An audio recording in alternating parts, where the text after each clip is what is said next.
우리가 마태, 마가, 누가, 요한, 사복음서, 병행 이렇게 해서 같이 보고 있습니다. 예수님이 이 땅에 오셨습니다. 영원하신 하나님의 말씀이 사람의 아들로 이 땅에 오셔서 사람들 앞에서 가르치시고 또 선포하시고 병을 낫게 하셨습니다. 그 은혜를 생각하면 아무리 생각해도 우리가 다 감사할 수가 없습니다. 그 예수 그리스도의 영이 이제 우리 안에 살아 역사합니다. 감사합니다. 감사합니다. 이번 주에 제가 부흥회를 또 일일 부흥회라고 저 전북 김제에 지평성이라고 하더라고요. 지평성 축제를 한다고 해요. 거기에 시골 마을인데요. 그런데 많이 사람들이 새로운 성도들이 한 10명이 오고요. 그 옛날 부흥회 하듯이 저도 뭐 이곳저곳 다녀보는데요. 꼭 옛날 부흥회 하듯이 그렇게 마을 사람들이 그렇게 이래 모여서 그러한 하나님의 은혜에 대해서 내가 감사거리다, 내가 은혜거리다, 내가 하나님의 긍휼을 입은 위로거리다, 그리고 그가 기쁨을 이기지 못하시는 내가 기쁨거리다. 그래서 내가 귀하다, 내가 귀하다, 그런 말씀들을 나누어 봤습니다. 마태복음 오늘 8장 부분, 또 마가복음 1장 마지막 부분, 그리고 누가복음 5장 부분. 전에도 말씀을 드렸지만 마태, 마가, 누가 특별히 세 복음성을 우리가 같은 관점에서 본다, 같은 안목에서 본다 해서 공관복음이라고 합니다. 그리고 이제 요한복음까지 합해서 우리가 사복음서라 하지 않습니까? 그런데 이러한 복음서가 사실 마가복음은 조금 시간의 순서대로 기록되었다고 우리가 생각하기도 하고, 마태복음은 유대인들을 향한 교훈의 의미로 조금 그렇게 순서를 배열했다. 그래서 절대적으로 이 마태, 마가, 누가, 요한을 시간 순으로 그렇게 배열하지 않습니다. 우리가 너무 그렇게 얽매일 필요도 없고요. 한 기사 한 기사가 교훈이 되죠. 특별히 우리가 마태복음 5장, 6장, 7장은 바로 산상복음이다라고 해서 이미 살펴보지 않았습니까? 이제 오늘 시작되는 부분, 바로 나병 환자를 고치시는 이 사건, 이것은 8장에서부터 기록되어 있습니다. 마태복음 8장에서 9장까지는 10가지 기적이 나타납니다. 간혹 뭐 우리가 요한복음의 7가지 표적 뭐 이런 거는 이야기하는데, 마태복음 8장, 9장에 보면 10가지 기적이 있습니다. 그 중에 9가지 기적은 병을 낫게 하시는 기적이고, 그리고 한 가지 기적은 예수님께서 바다를 잠잠하게 하시는, 그래서 10가지 기적이 기록되어 있는데요. 오늘 우리가 마태복음 8장 1절에 보면 산에서 내려오사, 그래서 혹자는 이렇게도 이야기합니다. 바로 구약시대 때 산에서 십계명을 주셨잖아요. 그러니까 그 십계명이 산상복음에 해당하고, 그리고 애굽에서 출애굽할 때 10가지 기적을 일으켰잖아요. 그게 사실상 우리 믿는 자들에게는, 이스라엘 백성에게는 구원의 기적이고 생명을 살리는 기적이고, 그러나 애굽인들에게는 재앙이었잖아요. 그 10가지 재앙. 그래서 마태복음은 좀 더 유대인들을 향하여, 유대인들을 지향하면서 성경을 기록했기 때문에 산에서 산상복음을 5장에서 7장까지 기록하고, 그리고 8장, 9장에 10가지 기적을 이렇게 모아서, 그래서 유대인들은 이 10가지 기적이라면 벌써 출애굽 때 그 애굽에서의 기적, 그 핏개구리 이빨이 쭉 10가지 있지 않습니까? 그것을 기억한다는 것입니다. 그러나 어쨌거나 이러한 것들은 우리가 흥미거리로 생각하면 되고, 중요한 것은 말씀 자체죠. 오늘 보면 이제 한 나병 환자가, 요새는 나병이다, 또 혹은 문둥병이다, 또 나병 환자다, 혹은 문둥병 환자다, 이런 말조차 잘 쓰지 않죠. 한센시 병이다라고 이렇게 하는데요. 어쨌거나 뭐 병명이 어떻다고 해서 그 병명에 사람을 없이 여기는 그런 게 있겠습니까? 간혹은 말이 그렇겠지만 우리가 그 병 자체가 너무 중하고 또 그 병으로 인하여 겪는 고통이 힘들어서 그런 거지. 우리가 뭐 장애우다, 또 지체 부자유자다 이런 말들 언어를 하나 바꾼다고. 그래서 정작 본인들은 또 싫어합니다. 왜 부르던 대로 부르지? 이름을 바꿔 부른다고 해서 무슨 또 그렇게도 하거든요. 그래 어쨌든 성경에 또 이거 나병 환자를 한센시병으로 고치자 이런 말도 있고요. 어쨌든 나병 환자입니다. 마태복음, 마가복음에는 그냥 나병 환자라고 나오는데 누가복음에는 보면 온 몸에 나병 들린 사람 이렇게 나옵니다. 온 몸에 나병이 들렸다. 이것은 중증 나병 환자라고도 볼 수 있겠죠. 나병은 결국은 죽어야 끝나는 병입니다. 죽어야 끝나는 병이에요. 우리가 보통 왜 죽습니까? 쏙병이 생깁니다. 장기에 병이 생기거나 그래서 암이 되기도 하고 또 피에 문제가 생기면 어떤 혈액이 또 문제가 생기기도 하고 주로 우리 속에 정신은 멀쩡한데 속에 이제 문제가 돼서 죽습니다. 대체로 우리 안에 장기들이 때가 닿으면. 그런데 이 나병은 뭐냐 하면 겉이 다 허물어지고 짓눌리고 그리고 끝내는 그러면 다 한마디로 흉악하게 다 손발이 빠지고 뼈가 내려앉고 이제 그렇게 해서 결국은 죽음으로 제명으로 다 살지 못한다. 세상 말로 병으로 죽는다. 그게 바로 나병입니다. 생각하기도 싫은 병이고 혹시 우리 가족 중에 누가 나병이 걸린다. 혹시 우리 어머니가 나병이 걸린다. 우리가 베네의 영화에 보면 그 어머니와 그 또 여동생이 나병이 걸리잖아요. 그 영화 보면서 저는 다른 것보다 그게 너무 끔찍하더라고요. 우리 어머니가 병이 걸렸다면 어떨까 마음이. 내 여동생이, 저는 여동생이 없지만 그런 생각을 해봅니다. 왜냐하면 가족끼리도 만날 수 없는 병이지 않습니까? 가족끼리 손도 만질 수 없고 그만하거든요. 옛날에 우리가 소록도라고 있지 않습니까?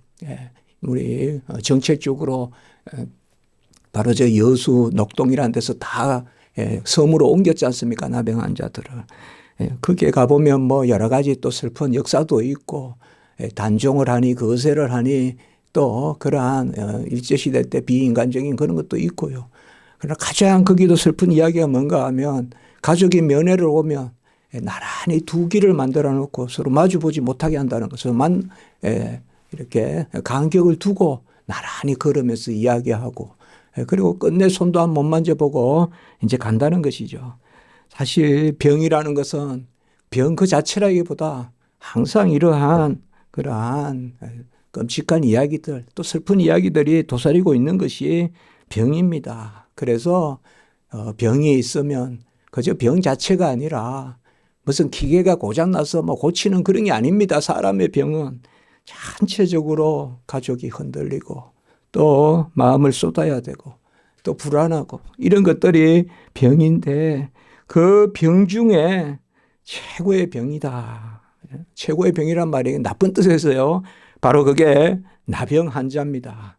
나병 환자의 어떤 뭐 역사나 그 사람이 나이나 이런 것은 이야기하지 않습니다. 그때 보면 뭐 나병이라는 게 뭐 그 사람 나이가 무슨 중요하겠습니까? 병에 따라서는 뭐 젊어서 병이 걸려서 뭐 늙어서 낫고 할 수도 있겠지만 나병이라는 것은 어떤 나을 수 있는 병이 아니니까 그 나병 환자가 오늘 사복음서에 다 발표한 막 그냥 급한 동사들이 쭉 나와 있는데요. 나아왔다, 꿇어 엎드렸다, 절하였다, 간구하여 이르렀다. 간구하여 이르되. 여러 단어들을 모아서 보면 그냥 왔다라는 말도 있지만 나아왔다. 왜 나아왔단 말이 중요할까요? 마태복음 8장 2절에 못 나아갑니다. 나병 환자들은 성한 사람들에게 나아가면 안 됩니다. 자기들끼리 그냥 살고 이렇게 살아야 되는데 나아왔습니다. 그리고 꿇어 엎드렸다라고 이야기합니다. 예수 앞에 꿇어 엎드려. 마가복음 1장 40절에 보면 꿇어 엎드려. 그리고 누가복음 5장 12절에 보면 엎드려라고 되어 있는데 이 영어 표현은 보면 얼굴을 땅에 대고 이런 뜻입니다, 이게. 그래서 꿇어 엎드려고 얼굴을 땅에 대고, 마가복음, 누가복음 합해서 우리가 같이 해석해 보면요, 얼굴을 땅에 대고 꿇어 엎드렸습니다. 예수 앞에. 예수 앞에 나와서, 나올 수 없는 사람이 나왔어요. 나오면 안 되는 사람이 나왔고, 예수 앞에 얼굴을 땅에 대고 꿇어 엎드렸고, 그리고 예수께 마태복음 8장 2절, 또 나머지 부분에도 그대로 기록되어 있습니다만은 절하였습니다. 예수께 절하고, 그리고 간구하여 이르되, 마가복음 1장 40절에는 간구하여 이르되, 누가복음 5장 12절에는 구하여 이르되, 조금 단어가 다른데요, 간구하여 이르되, 이 말은 바로 우리 보혜사 성령의 속삭인다 할 때 그때 단어입니다. 이게 나란히 예수와 마주 보면서, 그래서 이건 어떻게 보면 이미 예수님께서 고개를 숙여주신 거예요. 그래서 나란히 이렇게 간구했다, 그렇게 볼 수도 있습니다. 어느 주석에도 이렇게 해석해 놨지만 저는 그렇게 해석할 수 있다고 봅니다. 바로 파라칼리오라는 단어를 썼습니다. 함께 부른다는 단어입니다. 위로라는 단어도 되고 격려라는 단어도 되고 속삭인다는 단어도 됩니다. 이게 간구라는 단어도 됩니다. 간구하다는 것은 뭐냐 하면 이렇게 꿇어 엎드려서 땅에 대고 이렇게 하는데 예수님이 그것을 나란히 봐주시는 겁니다. 그래요, 간구하여 이르되, 그리고 누가복음 5장 12절에는 구하여 이르되, 이거는 그야말로 무엇 해달라고 구하는 것입니다. 그래서 이래서 이제 우리가 이번 기회에 마태, 마가, 누가 이런 걸 같이 한번 이렇게 성경을 보는 겁니다. 우리가 대체로 그냥 한 사건 이야기하면 되듯이 그냥 기억하고 있잖아요. 나병 환자 하나가 왔어. 예수님께 무릎 꿇었어. 구하였어. 그렇게 이제 볼 수도 있지만 성경 말씀 하나하나가 우리가 귀하지 않습니까? 그래서 우리가 조금 어떨 때는 길지만은 다 복음서로 연결해서 이번에 이제 우리가 계속 보고 있지 않습니까? 그래서 오늘날 사실상 한센스 병하고는, 오늘날 한센 병은 상당히 좀 정의가 다릅니다. 성경에서 나병은 어디에 잘 기록되어 있는가 하면 레위기 13장 14장에 나병에 대한 것이 잘 기록되어 있습니다. 레위기 13장에는 나병이 무엇인가에 대해서 나오고요. 나병은 바로 제사장이 판단을 내립니다. 제사장이 나병이다 그러면 나병인 것입니다. 그 당시에는 의사가 없습니다. 제사장이 나병이다. 그리고 14장, 레위기 14장에는 나병이 나았을 때 정결례가 있습니다. 그래서 1차 정결 예식이 있고 2차 정결 예식이 있는데요, 바로 제사를 드리고 예물을 드리는 의식입니다. 그래서 제사장한테 보이면서 하나님께 제사 드리고, 그래서 제사장이 이제 나병이 나았다라고 선포하면 그때는 이제 온전한 사람으로 다시 회복이 돼서 돌아오는 것입니다. 그것이 바로 레위기 13장과 14장입니다. 나병은 성경에 보면 오늘날 한센시 병하고는 다르게 악성 피부병이라고 볼 수 있습니다. 털이 휘어지고 그 다음에 살이 우묵하게 들어가고, 그리고 피부에 무엇이 이렇게 뾰루지 같은 게 성경에 그대로 나옵니다. 피부에 무엇이 돋구나 뾰루지가 생기고, 그리고 이 나병은 화상 같은 것으로 인하여 피부가 약해졌을 때 또 생기기도 하는, 그러니까 우리가 생각하는 것보다 상당히 강범위한 그러한 병입니다. 오늘날 피부병은 좀 잘 다스려지지 않습니까? 뭐가 나고 이래도 뭐 약도 먹고 속으로부터 또 다스리고 하는데, 아마 옛날에 피부병은 상당히 힘든 병이었던가 봅니다. 그래서 이 나병이라는 것이 상당히 범위가 넓습니다. 그래서 나병은 제사장이 진단하고요, 나병이 걸리면 부정한 병이다라고 선포하는 것입니다. 그래서 레위기 13장 45절에서 46절에 보면 나병이 걸렸다라고 이제 제사장의 선포를 받으면 옷을 찢고 머리를 풀고, 머리를 그냥 성하게 다니면 안 돼요. 표가 나게 옷을 찢고 성한 옷을 입고 다니면 안 됩니다. 옷을 찢어서 입고 다녀야 됩니다. 그 다음에 머리를 풀고 윗입술을 가리고, 어떤 데는 보면 얼굴과 윗입술 이렇게 이야기하는데 말을 그냥 하면 안 되고 이렇게 해야 됩니다. 이렇게 윗입술을 가리고. 사실 윗입술이 함몰되잖아요. 그러니까 윗입술을 가리고 외쳐야 됩니다. 부정하다, 부정하다. 이 부정하다, 부정하다라고 외치는 것은 사실상 장례식 갈 때 시체 들고 갈 때 외치는 소리입니다. 사실상 나병이 걸리면 죽은 자 취급하는 것입니다. 그래서 부정하다, 부정하다 하면서 그렇게 선포하는 것입니다. 옷을 찢고 머리를 풀어 헤치고. 여자들은 머리를 풀어 헤치지 않았다라는 그런 기록도 있습니다만 성경에는 그렇게 안 되어 있습니다. 탈무드나 이런 데는 여자는 머리를 풀어 헤치지 않았다고도 하지만, 그리고 병이 있는 날 동안은 언제나 부정합니다. 낮이든 밤이든 부정해서 혼자 살아야 되고, 기본적으로 혼자 살아야 되고 진영 밖에 살아야 됩니다. 오늘날로 말하면, 그 당시로 말하면 성 밖에 살아야 됩니다. 예루살렘 성은 물론이고 어떤 성이든 성 밖에 그렇게 살아야 됩니다. 이스라엘의 그러한 규례에 따르면 나병 환자는 4규빗 이상 떨어져 있어야 된다. 4규빗이면 우리가 얼추 한 2m 조금 덜 됩니다. 그러니까 그 정도 떨어져 있어야 됩니다. 나병 환자들은. 그런데 바람이 불어서 나병 환자 쪽으로 바람이 불면 그 바람이 100규빗 이상 떨어져 있어야 됩니다. 그러니까 100규빗이면 약 40m 됩니까? 45m 정도 떨어져 있어야 됩니다. 그러니까 이게 규례입니다. 그러니까 바람이 없고 잔잠할 때는 4규빗, 약 한 규빗을 우리가 40cm, 45cm 이렇게 봅니까? 그러면 이게 한 규빗이거든요. 이거로 한 넷 이렇게 떨어져 있으라는 것입니다. 부모, 자식 간에도 마찬가지고 형제 간에도 자매 간에도 마찬가지입니다. 떨어져 있어야 됩니다. 그리고 바람이 싹 불면 더 떨어져야 된다. 그러니까 바람으로도 옮겨온다 이겁니다. 바람으로도 옮겨온다. 그리고 나병 환자는 잠을 잘 때 낮은 곳에서 자야 됩니다. 왜요? 조금이라도 부스거려서 그게 퍼져갈까 봐 가장 낮은 그러한 침상에 자야 됩니다. 그러니까 우리가 보면 나병 환자가 나오면 돌을 던지잖아요. 저는 던진 기억은 없어요. 근데 어릴 때 누군가가 나타나면 막 돌을 던지던 그런 마을의 모습이 있었던 것 같은데, 그게 하여튼 저는 그거는 제가 들었어요. 문둥병, 저 계란은 문둥병자들이 사는 데서 계란이 나온다, 좀약이 나온다, 양말이 나온다. 그런 말을 들은 적이 있는 것 같아요. 어릴 때 시장에서. 그런데 하여튼 돌을 던지는 것이 합리화됩니다. 왜냐하면 돌을 던져야 규례를 지킨다 이렇게 생각한다는 거예요. 그러니까 아까 40m 이상, 100규빗 이상 떨어지라 그랬잖아요. 바람이 불면. 그러면 나타나면 돌을 던져서 저들을 그냥 그 부르는데 진물이 나는데 그 아픈데 또 돌을 던져가 그 터뜨리면 어찌 얼마나 아프겠어요. 근데 돌을 던진다 이 말이에요. 가서 안아주기는커녕. 그러니까 그게 합리화되는 거예요. 왜냐하면 가까이 오지 못하는 게 규례니까. 가까이 오지 못하는 게 규례니까 그렇게 해서 던지는. 그 이스라엘 백성들도 나병 환자들이 키운 것은 계란도 먹지 마라. 그리고 나병 환자들은 물에서 씻지도 못합니다.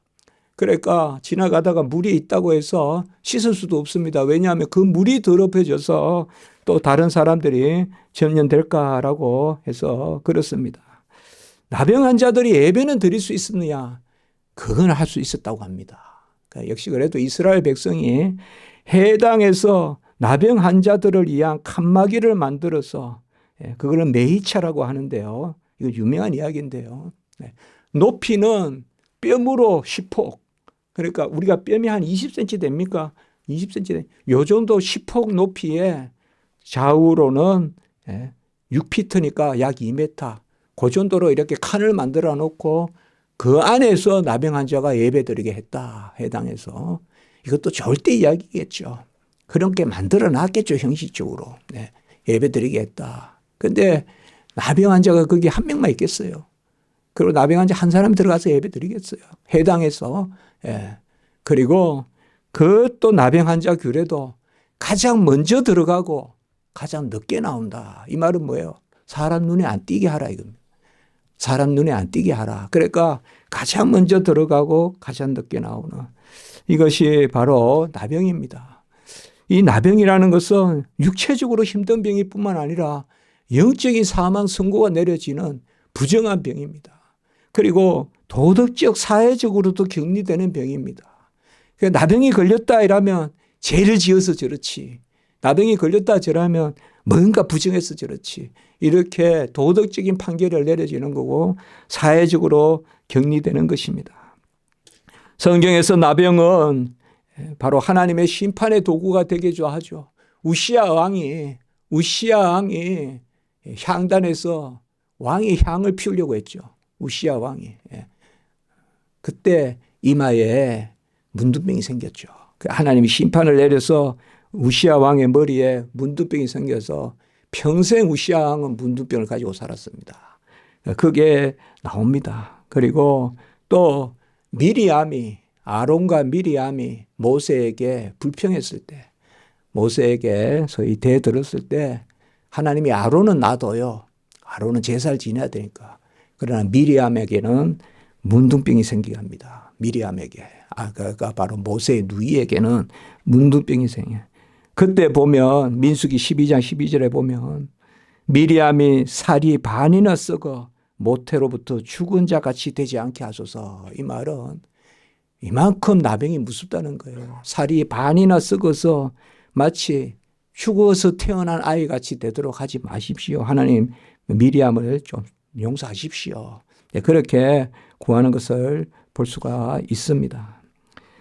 우리가 잘 알듯이 나아만이 나병이 나았죠. 나아만, 아람 장군 나아만이. 그래서 엘리사 때 와서 그 엘리사를 알았던 어떤 그러한 그 하나의 사안이 이야기해 주죠. 수종 떠는 여자가 저기 이스라엘에 가면 엘리사를 만나보면 나을 것이다. 근데 엘리사가 뭐라 그럽니까? 요단에 가서 7번 몸을 담은구라. 이러니까 나아만이 다메섹에 강 2개가 흐르거든요. 그 아주 좋은 강 2개가 있는데 요단은 강도 아닙니다. 그 강에 비하면. 요단은 그야말로 조그만 곳이거든요. 내가 왜 이곳에서 하냐. 다메섹엔 더 좋은 강이 있는데, 더 좋은 물이 있는데. 그런데 그거보다 더 수월한 걸 명예스라도 했을 텐데 어찌 그냥 물에 들어가라면 낫는다 하는데 안 들어가냐 하니까 나만이 순종했어요. 그래서 7번 들어가서 나병이 낫는 것을 볼 수가 있습니다. 세례 요한이 옥에 갇혔을 때 사람들이 세례 요한이 묻습니다. 예수 그리스도가 오실 그분인가 물어보라. 이제 세례 요한이 목이 메이기 전에 그때 예수님이 말씀합니다. 세례 요한에게 전하라. 맹인이 보며 못 걷는 사람이 걸으며 나병 환자가 깨끗함을 받으며 죽은 자가 살아나며 이렇게 이야기합니다. 그러니까 나병 환자가 깨끗함을 받으며 이게 바로 메시아다. 아무도 못 고치는데 하나님만이 고칠 수 있는 병인데 예수님이 다른 말씀 안 해요. 예수님이 오실 그인가 메시아인가 그리스도인가 이제 세례 요한이 물어보라 그래요. 그러니까 예수님이 말씀하세요. 내가 메시아다라고 말하지 않고 맹인이 보고 못 걷는 사람 걷고 나병 환자가 낫고 그리고 죽은 자가 살아난다 하라. 그러니까 세례 요한이 그리스도가 오셨다. 다시 확정하고 이제 목이 베이겠죠. 오늘 보면 주여 원하시면 저를 깨끗하게 하실 수 있나이다 라고 이야기합니다. 어떤 주석학자는 이것을 믿음이 없다. 이렇게 이야기하기도 하는데 주님께서 원하시면 깨끗하게 하실 수 있다. 이거는 뭔가 불확실한 이야기한다. 그런데 누가 이걸 그렇게 주석하겠습니까? 저는 그렇게 봅니다. 우린 그렇게 봅니다. 바로 고백이다. 주님이 원하시면 하실 수 있습니다. 고백이 강구입니다. 저는 이 말씀을 준비하면서 다 그 생각했어요. 고백이 강구다. 주는 낫게 하실 수 있습니다. 고백하면 낫게 해달라는 거죠. 그렇지 않습니까, 여러분들? 그래서 우리가 고백이 중요합니다. 하나님이 만물을 다스리시고 만유의 만유시고 전능하신 분이십니다 라고 우리가 기도한다면, 내가 배고플 때 기도한다면 전능하심을 인정하는 것은 그가 채워주심을 간구하는 거죠. 그래서 이 부분은 그거 아니겠어요? 주여 원하시면. 이때 원하시면 이라는 것은 주께서 원하시니라고 믿습니다. 그리하여 제가 깨끗하게 될 수 있으리라 믿습니다 뜻입니다. 이건 단순히 가정이 아니라 확실한 그러한 가정입니다. 우리가 부모님께 아버지 어머니가 원하면 제가 배고프지 않죠. 그렇게 말한다는 건 뭐예요? 바로 부모님이 나를 먹여주고 입혀주고 그걸 이야기하는 거 아닙니까? 우리가 가정 원한다면이라고 했다고 해서 가정이 아니죠. 이것은 어떻게 보면 더 확실한 것이죠. 그래서 원하시면 깨끗하게 하실 수 있나이다 이 말은 또 이런 면이 있어요. 하나님의 전능하심에 대한 고백이 되기도 하고 또 뭡니까? 내가 진정 원하나이다. 제가 일전에 그런 말씀을 많이 나누었거든요. 내가 원하는 것과 하나님이 원하는 것이 같다는 것. 내가 원하는 것이 곧 하나님이 원하신다는 것. 그것이 바로 믿음의 기도다. 믿음의 기도는 내가 원하는 것이 곧 하나님이 원하신다는 확신의 기도. 그것이 곧 믿음의 기도다. 이렇게 보면 뭐예요? 지금 원하시면 깨끗하게 하실 수 있다. 이 말은 주님께서 원하십니다. 내가 원하는 것들 주님도 원하시는 줄 믿습니다. 그게 없이 우리가 무슨 믿음의 기도입니까? 내가 주를 위해 살겠습니다 하는데 주님은 원하지 않는다. 그러면 모호한 가운데 한번 하나님 떠보는 기도하는 겁니까? 그게 아니잖아요. 믿음의 기도는 역사하는 그러한 능력이 많고 요한일서 5장 14절에 우리가 그를 향하여 가진 바 담대함이 이것이니 그의 뜻대로 무엇을 구하면 들으심이라. 그의 뜻대로. 그리고 여기 겟세마네에서 우리 주님께서도 아버지의 원대로 하옵소서. 이 말은 뭡니까? 내가 원하노니 아버지의 원대로 하옵소서. 내가 원하는 것과 하나님이 원하시는 것이 같습니다. 저는 그게 그리 아니하실지라도 믿음의 기도라고 생각합니다. 내가 원하는 것과 하나님이 원하는 것이 같다는 거죠. 이게 믿음입니다. 이 믿음이 있기 때문에 그를 향하여 나아갔습니다. 나아가는 게 불법입니다. 나아가면 안 됩니다. 한센스 병을 가진 사람, 바로 나병 환자는 나아가면 안 됩니다. 그러나 그 너머에 어떤 율법의 계명은 살리는 법입니다. 이번에 칼빈 우리 그 세미나 할 때도 개혁신학연구소 세미나 할 때도 저 아시아연합신학교 그 교수님 저한테 배운 제자입니다만은 결론이 뭐예요? 문 교수님 이야기했을 때 배웠던 것입니다. 그리고 결론이 율법은 살리는 것입니다. 죽이라고 있는 것이 아닙니다. 죽여라고 돌 던져서 죽이라고 있는 것이 아니라 살리는 법입니다. 나병 환자가 예수님께 나아가는 것은 불법입니다. 그러나 그 너머에 법이 있습니다. 진설병은 제사장만 먹지만은 다윗이 성전에서 먹었습니다. 그것은 바로 생명이 자비가 긍휼이 율법의 너머에 있다는 것입니다. 우리가 법을 논하면서 사람을 죽이는 것이 아니라 사랑으로 사람을 살려야죠. 그것을 이야기하고 있습니다. 율법은 살리는 것입니다. 그래서 이 나병 환자의 기도는 합당한 것입니다. 믿음의 신 하나님을 기쁘시게 하지 못하나니 하나님께 나아가는 자는, 우리 하나님은 자기에게 나아오는 자를 기뻐합니다. 12의 혈류병 환자도 부정한 병이었습니다. 접촉하면 안 됩니다. 나아가면 안 됩니다. 그러나 예수의 겉옷이라도 만지면 나을 줄 알고 나아간 것입니다. 나아간 것입니다. 우리가 간혹 보면 내가 하나님께 나아갈 수 있을까? 내가 이 모습으로 나아갈 수 있을까? 창세기 18장 27절에 보면 아브라함은 티끌이나 재와 같으나 감히 기도한다고 이야기했습니다. 이때 바로 조카인 롯을 다 소돔 고모라를 멸하려고 할 때 그때 얼마나 다급합니까? 이게 아브라함의 신앙이잖아요.